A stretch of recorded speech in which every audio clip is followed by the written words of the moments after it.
Hello everyone, I'm Nanroy and welcome back to my channel Read at Nine. So today I'll read with all of you The Last Sleep, a beautiful story by O. Henry. And my dad always encouraged me, told me to read this story cause it's have a beautiful moral. So let's start. Sue and Johnsy were poor artists who shared a studio apartment in Greenwich Village, a little New York district west of Washington Square. They painted pictures which they hoped to sell. Their studio was on the third floor of an old brick house. They became friends in May and decided to live together. In November, Johnsy fell ill. She lay in bed near the window and looked at the side of the next brick house. One morning, the doctor asked Sue to come out into the corridor. Your friend is very ill.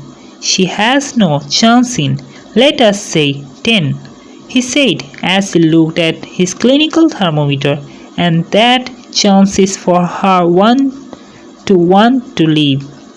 Your little lady has decided that she's not going to get well. I promise to do all that I can, but you must help me. Let her think not of her illness but of some other things.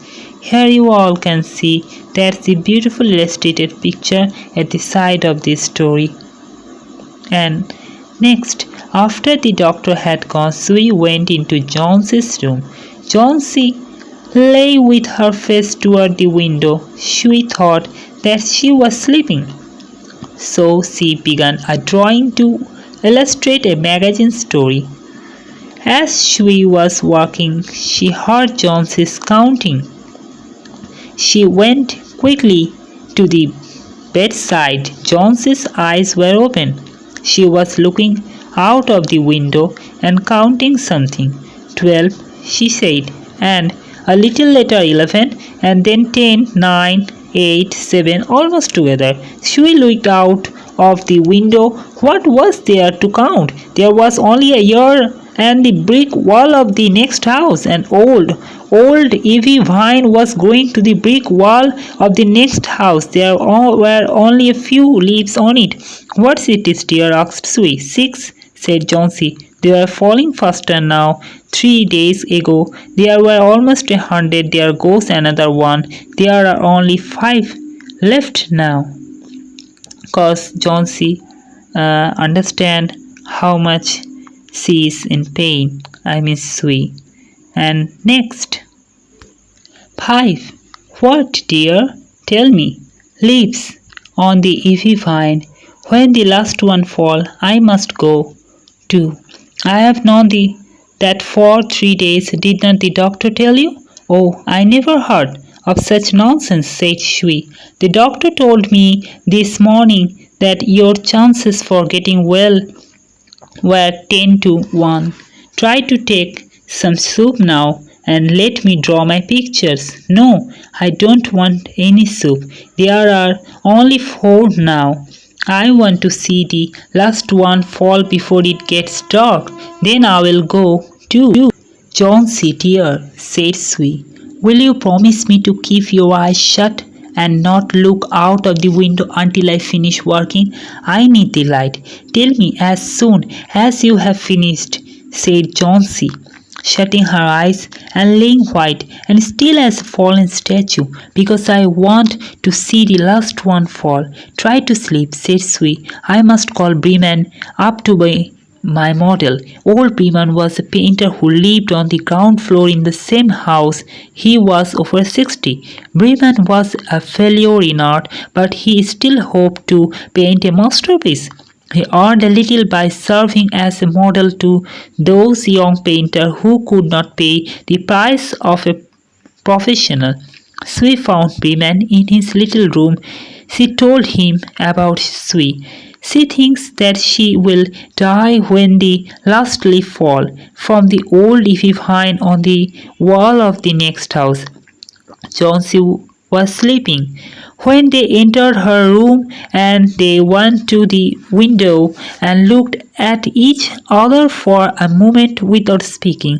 When Chauncey opened her eyes the next morning, there it stood out against the brick wall, one yellow and green ivy leaf. It was the last on the vine. It is the last one, said Chauncey. I thought it would falling during the night. I heard the wind. It will fall today, and I shall die at the same time. The day came to its end, and even in the evening there was still one leaf on the ivy vine. Then, with the coming of the night, the north wind began to blow again, and the rain beat against the window. Here you all can see that the illustrated picture where Mr. Beeman looked at the girl is sleeping in her bed and she was ill.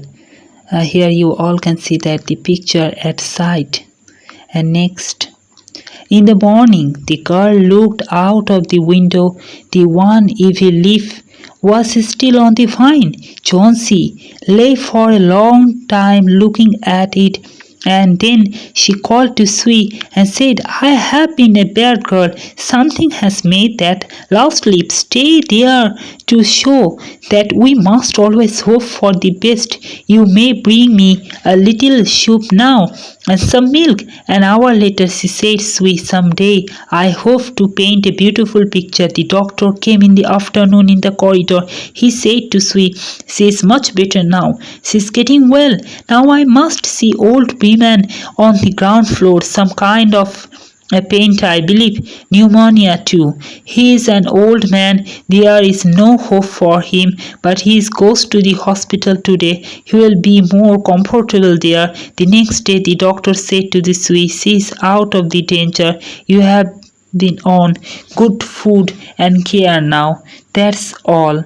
Here you all can see there's a beautiful picture at side of that story. How care.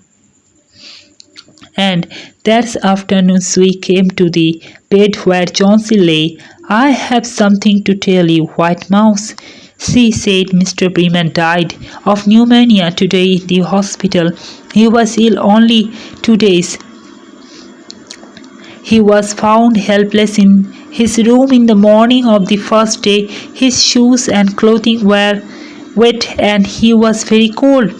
They also found a lamp and a ladder in the room, some brushes and some yellow and green paints. Now look out of the window, dear, at the last ivy leaf on the wall. Do you know why it is never moved when the wind blew? Ah, dear, it's Beeman's masterpiece. He painted it there the night that the last leaf fall. This is a beautiful story with a beautiful deep meaning and with a beautiful moral. The moral is, if we hope, a little hope can ignite our energy of aliveness in our life. Thank you for watching.